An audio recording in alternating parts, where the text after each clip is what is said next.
broadcasting from the Partisan, Merced, Maine. Yay! Everybody's probably so sick of me like plugging that. I'm not looking at the camera right now because I'm talking to our special guest. And our special guest today is, I absolutely adore him, Dante Johnson. Hey, thanks, Theresa. Welcome. Oh my gosh, and we've too. been wanting you on the show forever and a day, but you're so damn busy, we can never like pin you down. You're exclusive too. I think I've dropped hits every once in a while, and you know, it's good to get picked up. Yeah, I get that. I get that. Yeah, so Dante is, well, his title, his little, like, guitar, it's drummer extraordinaire, but we were saying bad motherfucker. So we think that you're a bad motherfucker. Oh, thanks. Yeah. And then we, like, went on the tangent of of Pulp Fiction and how that was our favorite. Me and Garrett were talking about it, how that was our favorite scene, when it's, like, the wallet scene. And he's like, well, which wallet is yours? And he, like, looks at them like they're stupid, like, the one that says bad motherfucker.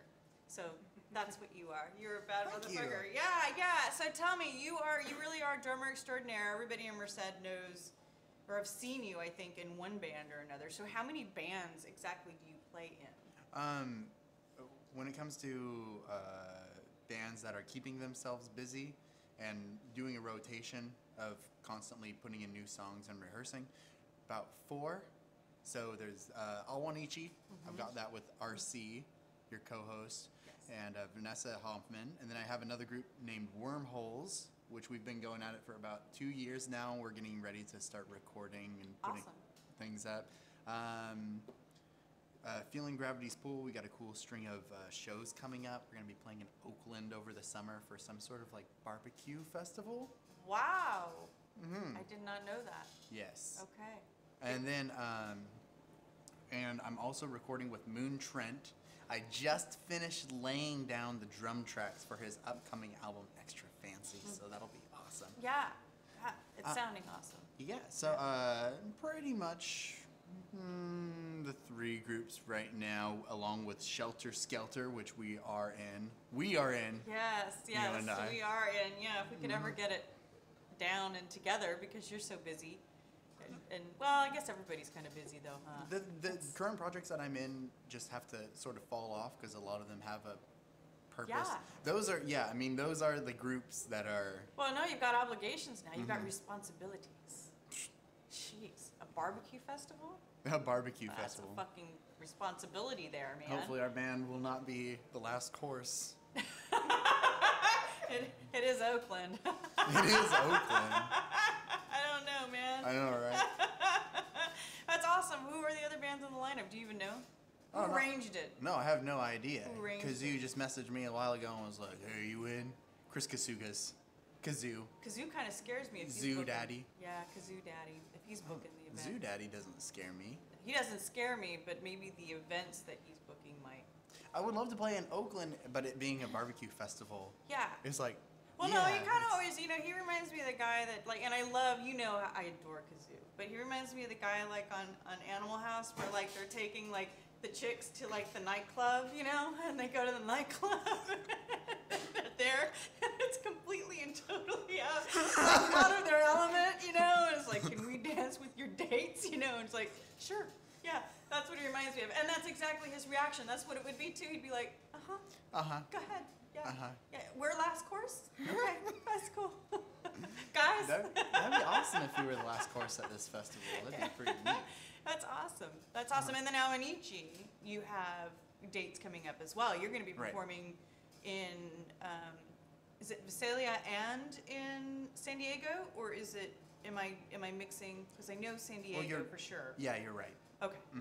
I'm not sure about the venue for either places, but we're playing in Visalia, Fresno this Saturday, which is going to be awesome. That's awesome. And then San Diego on the 6th, I believe, we're going to be opening for a band called The Donkeys. The Donkeys. Fantastic. Yeah.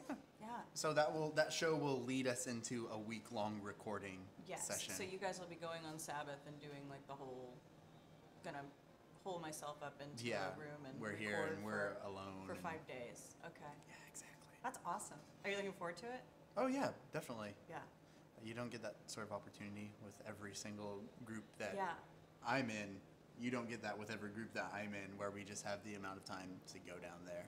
Yeah. It's gonna be awesome. But there's an aspect of it too, which is kind of scary, because RC, he has songs that he's gonna pull out of his pocket, and just like the last song cycle that we went through was a really harrowing for me to try to get to a point where I felt like we were creating a perfect probe. Why? Because the songs are based around stories that RC tells, right? So they all have this climax that the songs eventually get to, but since it's a guitar and a keyboard duo, they ride this really cool line between being minimal and being terrifying, but then having the ability to layer things more on top of it. Yeah, that's a great analogy. So bringing a drummer in with that sort of thing, I'm not the kind of Led Zeppelin type of player where I just go in and play loud. So it was really hard to try to find my place. I thought it was fantastic. I thought you really added a whole, like other element to it. Thank you. I thought it just, I always describe their music, and they really are. I mean, now you guys are truly one of my favorite bands of all time. Like, if I didn't even know you guys, if somebody handed me an Awanichi CD, I'd be like, oh, this is on my playlist, all the time. And I think that the music is so awesome, and I think you really, you did such a great description with, that whole kind of, terror, but, it's just like right on the verge. And I've always said it gives hope to something that's completely hopeless, if that makes sense. I mean, it's like, it's just his storytelling and the music and everything, and I think that you added, they were awesome on their own, and I really didn't think anybody could come in and change the dynamic the way that you did. But when you came in, it's this whole now weird kind of urgency in a way. Yeah, you're right. There's there's an urgency to it, but at the same time, the fear in the songs are as old as almost like the world itself. Yeah. It's pretty weird. Yeah. You have to be the deer in the headlights, but you kind of have to be driving the car that runs the deer over at the same time, coming into it. So it's all about finding perspective and then trying to. Yeah. And then RC and Vanessa have such a perfect partnership, and you have to come in and actually be a third wheel, and then try to find a way to turn the third wheel into a tricycle. Well, if anybody can, it's you. But yeah, I do agree, and I think that RC has. I mean, he has some of the highest standards that I've ever come across. As far as not only being a musician, but just in everything that he does. That I can imagine that would be a little bit daunting coming in, and going, oh, okay, well, I have to, do this and this and this. I mean, I certainly felt that way just on stupid Drama Island that I had to do. Because he wrote. A 15-minute freaking rock opera, basically. It did come off that way when you were performing it. Yeah, that it was, It seemed like a 3-song suite that was happening. Yeah, and you guys have integrated that into Awanichi. It's just now, like, I think it's 2 separate songs, what you guys have done. Yeah, 2 or 3 with whatever it was that you did on that night. No, but he was pretty demanding. It was like, all right, I'll get it right. What character were you in that? I was the lion. Oh, cool. Yeah, I was the lion. I was the person that I wanted to be RC, the deer, his friend, but he took me as a predator. And it was. I mean, you know how the song goes. Right. So I was like, all I want to do is be your friend, dude. He's like, I don't want to be your friend. And then Vanessa, being the doe and all protective, being like, stay away from my man, bitch. So that's like kind of the right. It was like, but it was cool. It was cool. So you said that you're definitely not like, the Led Zeppelin type drummer or whatever. Like, where do you get your influences from? Because you are very unique. And I've seen you perform anything from all the way to like Led Zeppelin-esque, with like Shelter Skelter, but then like all the way to like jazz at a Christmas party, so like you can. Yeah, that was cool that you caught me doing that. Yeah. So what are your influences and where do they come from? Man, the first thing that comes to mind is just being yelled at a lot. honestly. From whom? Well, when I say that, I'm playing a very loud instrument. The drums are, when you're playing every instrument acoustically, the drums are going to be the loudest. So you have to learn how to listen. So if you start playing and you're not listening, if you're playing with good musicians, well, the musicians are gonna kind of yell at you or give you the idiot look or something like that. So you do have to. I do remember walking on eggshells a lot. Influences in terms of artists or people that I emulate. Well, even people that you, I mean, you know, like you say, you remember walking on eggshells. I mean, just because you. The jazz playing and the way that I play with Awanichi, everything has to be incredibly orchestrated. It has to be orchestrated, even though there's an element of improvisation to it. Because there are certain voices and certain melodies that I have to. Oh, wait. Oh, no, I can't. No? Why can't you? We're just talking about you. I know. Oh, shit. Oh, you can't? Right? No. Oh, all right. Okay. All right. Hey, well, no, I'm Toodles. going to interrupt really quick and say that he's doing a spin-off for Effitt Productions by RC called The Mondays. This is like perfect, and then we're going to go back into it. And the first show is going to be Monday, March the 3rd. Is that correct? Yeah. Monday, March the 3rd here at the Partisan. It's going to be a live, really band session. Willie T. Taylor from Good Luck Thrift Store is going to be in, and so is John. Is it Haddon? John Haddon, yes. So they're going to be the first guests on this. It's going to be live streamed. I know, right? It's like, yay! So bringing music back, but into like a kind of podcast format. So we're very, very excited to present that. And that's why RC has not been there. But as you can see, there's no hard feelings, and we're still a team. And yay! Okay. Yeah. So going back to you as far as with the eggshells and stuff like that, and then we'll talk about your influences because I'm really curious about that. So orchestrating and being right on. You're not a sloppy drummer. You're not at all. I can be if You're not I like want to Keith be. Moon. But I mean, you're playing on a whole bunch of different instruments. Basically, you're playing on a bass drum and a rack tom and a snare drum and a whole bunch of cymbals, which are arguably not even a part of a drum set. They can be things that just are completely a different voice, at least if you think about it mentally. So if you think of everything as being sort of like an orchestra and everything having its own unique part, carefulness is pretty much what you have to go for. Okay. Carefulness. The art of being very careful. And even kind of self-control a little bit too. Oh yeah, a lot of self-control, but walking on eggshells isn't all of it. It is a lot of brashness and a lot of power, but you have to combine the two worlds into what you want to do, right? Yeah. So the reason why I'm playing with so many groups is not because I do one thing well, it's because I So you're like the Neil Peart of Merced. You're just like going around. No, seriously, not drummer-wise. I'm not saying drummer-wise. I just mean that he is one of the only drummers that I've seen that like will take off from touring and will invest like a year in learning jazz drumming. Or he'll go into he'll learn different styles and different genres. And that's what it reminds me of. Because most drummers that I know or that I've known, they've just got like one kind of style and they just kind of stick with it. And you're all over the place. Yeah. Well, I have had a lot of events, mainly due to either really good musicians or music philosophers that have asked me questions about my playing, and I'm not really able to answer it. And some of my own Like what? tendencies I don't understand. It's really technical things. Things like what are you doing with your elbows? What are you doing with the heights of your cymbals? Or other things like really technical things. Yeah.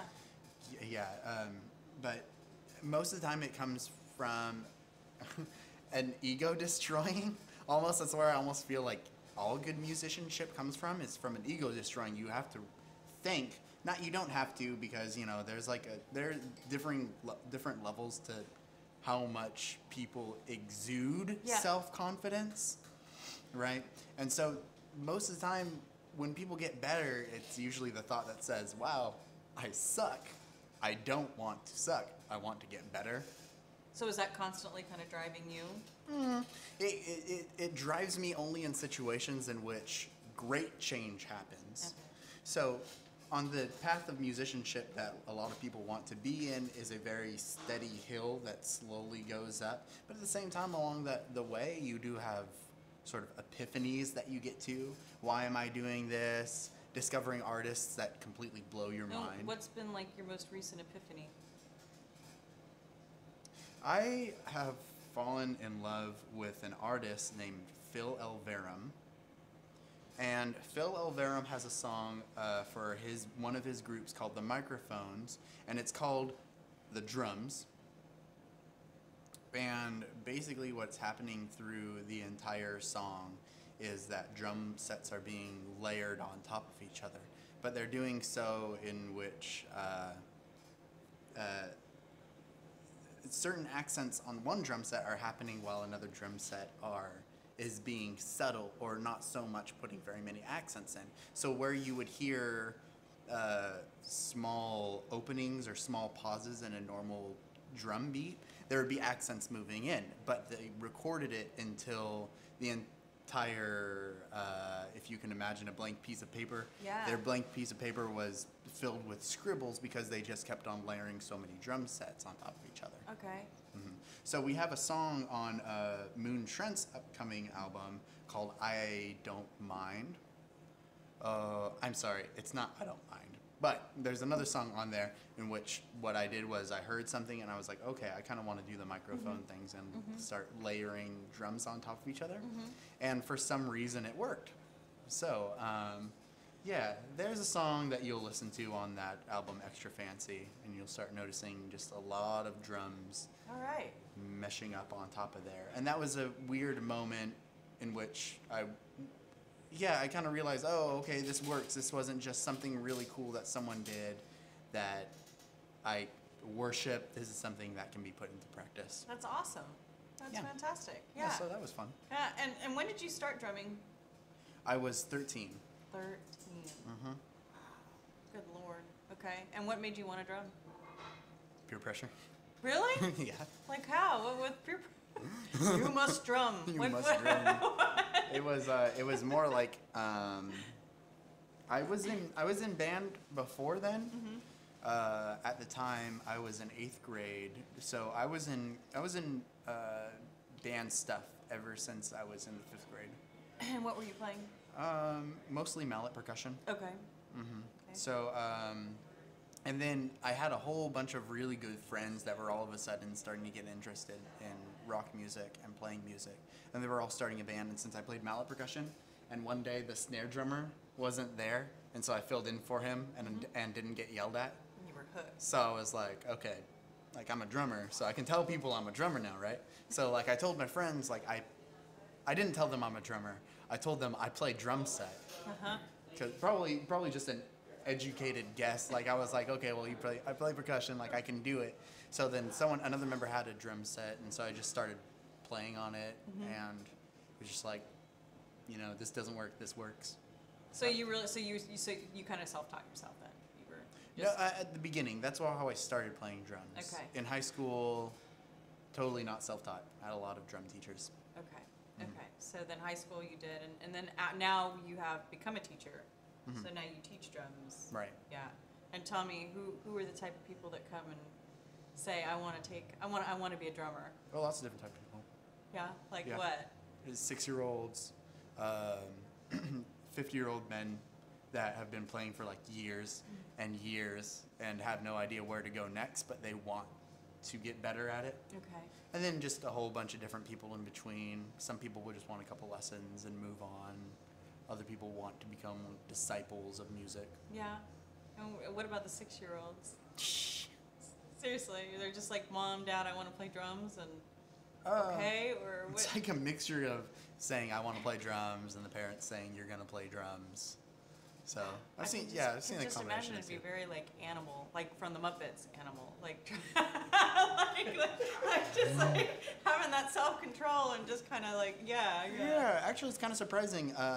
I think the two youngest students that I have are probably the most shy. Really? Yeah, I've been noticing almost in almost every case, the younger they are, the the You know, that's least. super sad because that tells me that now, like, the education system and stuff are making them fear to be imperfect. Possibly. Could, I mean, possibly. that's just my theory, but that makes me a little sad because I would think exactly the opposite. I would think like the 50-year-old or like in between, Yeah. like they'd be like really like, oh man, you're so good and I don't want to mess up and I just want to do well. And I'd think like the 5 or 6-year-old would just be like, fuck it, I'm just gonna fucking play and it's gonna be fun and Yeah. you know. Well, yeah, there's like an aspect of, well, we play on electric sets in there, so I mean, there's like a weird aspect of, it's their personality, definitely. Yeah. Those students have a shyness to them. Yeah. But Are they males or females? The younger Females. females. Females. So they're little girls. Uh-huh. Aw. Yeah, I'm glad that we're creating a generation of I know, right? of But little drummers. But I don't know if I could like put it on a, say that there's like a trend because there is that personality, and then you have me that's saying like, oh yeah, your earliest inspiration was not wanting to get yelled at, like, Yeah. you know, which Yeah. I mean that's. But that kind of goes back to the peer pressure thing. I mean, that kind of goes back. I mean, that's not teacher oriented. That's peer oriented. oriented, and So I can see that. You know, I can see that kind of playing into it to where it's like, oh, I'm a badass. I can do it. You know, Yeah. that kind of thing. You don't want to look like you don't want to look like the fool in front of your friends. right. So But- I get it. Yeah, but you want to be like I guess the thing is that you want to put yourself into positions where you have that much responsibility. Yeah.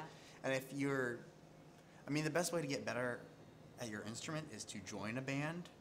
So if like you just bought your instrument and you just started playing music and you joined a band, they're going to give you a lot of direction. Right. So some of it positive, some of it negative. A lot of the direction I received early on was more negative than positive. So early on, I focused on what not to do, Like what? more so than what to do. Oh man, being a drummer, like don't slow down, don't Okay. speed up, don't play too loud. Okay. So it was more about tempo and stuff like that then. It was more okay. Yeah. All right. And internal methods of trying to learn music, like shut up and listen. Got it. You know, that's like really hard for some people. It was hard for me. Yeah. Starting No, out. I bet it would be. I mean, I think it would be hard for just about everybody. Yeah. So tough. out of all the bands that you played with, who's your favorite? Huh? Oh man, this is awesome. I do have some really great bands that I've been with that have stuck with me. Honestly, every group that I'm into right now, I'm sticking with them because they make some of my favorite music. So Shelter Skelter, Wormholes, Awanichi, Feeling Gravity's Pull, all those groups that I'm active in, every one of my band members impresses me to the point where it sets us up for the next band practice. You know, oh, okay, I definitely do want to keep making music with you and keeping going forward and opening the envelope and try to create something that I and possibly other people haven't made before. But in the past, I've had some really cool groups. Kairu was a group or a solo artist that I Right. backed in around 2013, 2012, as far back as 2010. And right now he actually moved to Japan. Yeah, he's he's in making a Japan splash now. over that, which is Yeah. pretty sick. Yeah. And then I was in 2 other groups that were really awesome to me. Like one was a jazz group and the other one was a rock group.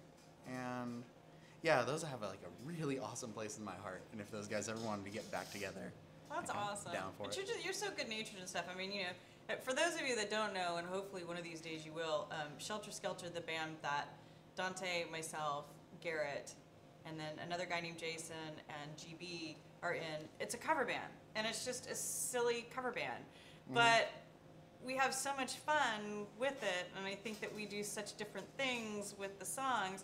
The biggest compliment that I got was there was a chick that came up to me after we played at the cabaret, and this chick was like, you know, she was like, when I heard that Dante was in a cover band, I was like, this is bullshit. I mean, he should not be wasting his time with this. Seriously, I mean, she was telling me this. He Yeah, should it's not like be what half wasting of me thought, time. too. Yeah, and this is crap and blah blah blah. But she said after she saw it, she said, I could totally see why he's in it and he should continue to do it because you guys really do a different, you know, slant on like cover songs. So I was like, Yeah. oh, thanks, man. I appreciate it. But we're honored that you're playing with us because you've got so many things coming, you know, like so many things, so many choices, so many options, you know. So it's like always really cool when we've got you for a couple of hours, which is, yeah, great. So, yeah.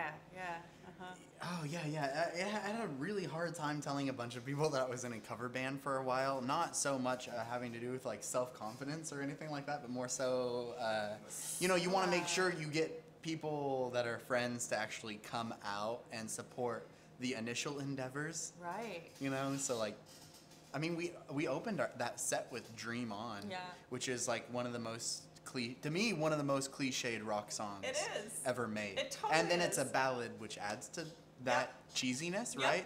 But then again, I play it with you and the rest of the group, and it just sounds so damn good. You know, sometimes musicianship feels like athletics, and if you want to perform something, it feels so badass, like being able to pull it off and everything. Yeah. Like I swear, performing "Stairway to Heaven" would be awesome. I've done it before, of course, but in like a weird way.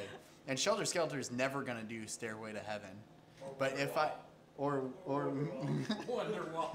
Wonderwall. Not Wonderwall. We're never gonna fucking We're never do fucking do Wonderwall. Wonderwall. Sorry, GB. No Wonderwall. Sorry, GB.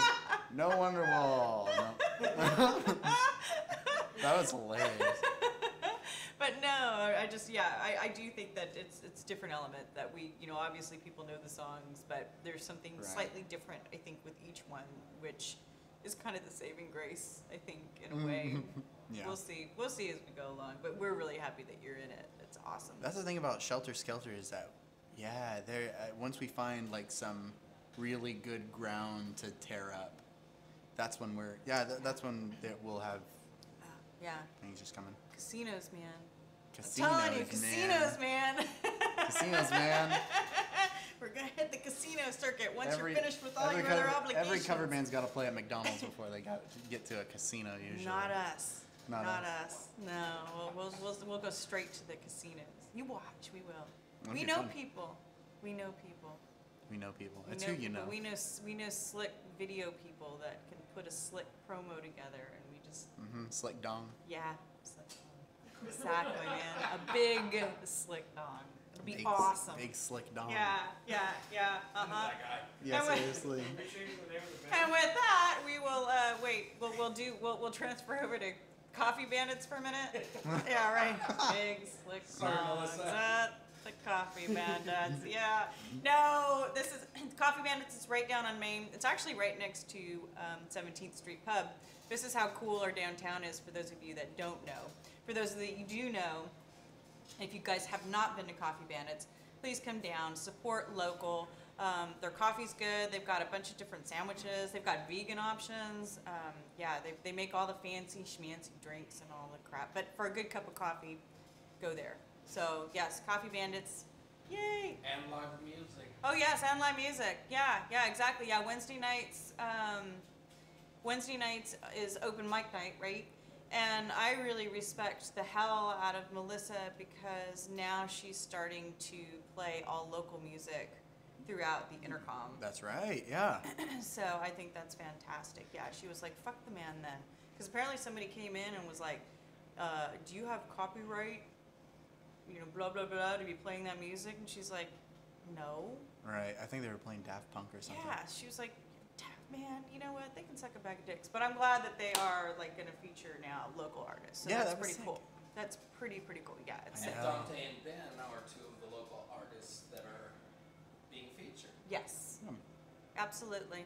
Yeah, and Kazoo, and Zoo Daddy. Yeah, Zoo Daddy. Got a all bunch of of them. cool people on there. Scott Little.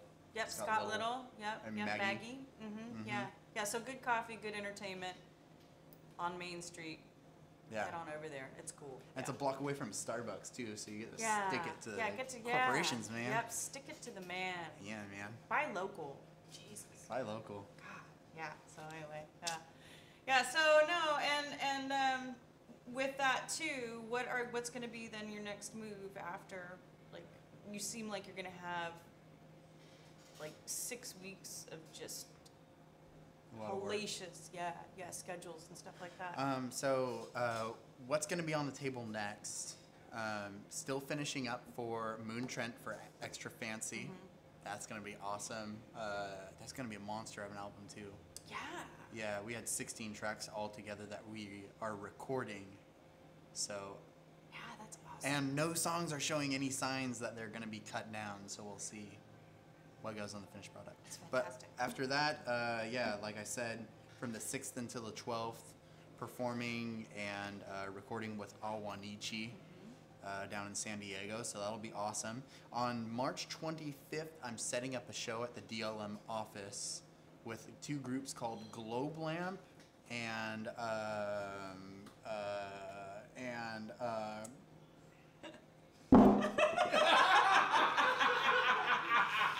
Did it come to you?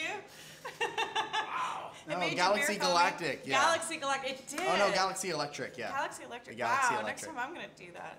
Quick. Okay. All right. Yeah. Great. And that's at the DLM offices. That's gonna be at the DLM offices on March 25th. Okay. Very limited room, so we'll see exactly who gets in. That's awesome. Probably first come, first serve. Are you streaming that? It's the first I heard of it. We haven't talked. I haven't Yeah, talked to I'm Dan all about about it, streaming yeah. yet. It's like, are you streaming it? We were interested in that option. Yeah. It's gonna be a small place. For sure, yeah. But definitely interested. And then shortly after that, I'm going to be pretty much covering ground with Shelter Skelter and then another group of mine called Wormholes. Yes. We are going to start recording a string of singles and some cool goodies that we'll put out on the internet. Awesome. Probably follow up with a full length later on this year. Fantastic. Right. Yay. You're a busy bee. Thank you. Yeah. And Yeah. Dante got a new job. Yeah. I know. Yes. Okay. Yeah, I now work at. I've been working at Gottschalk's as a drum teacher, Yes. but now you can find me full time over there as a part of their staff. So. Yeah, that is fantastic. Yeah, we love Congratulations. Gottschalk's music. Yes, we do. We are big supporters of Gottschalk music. Yeah.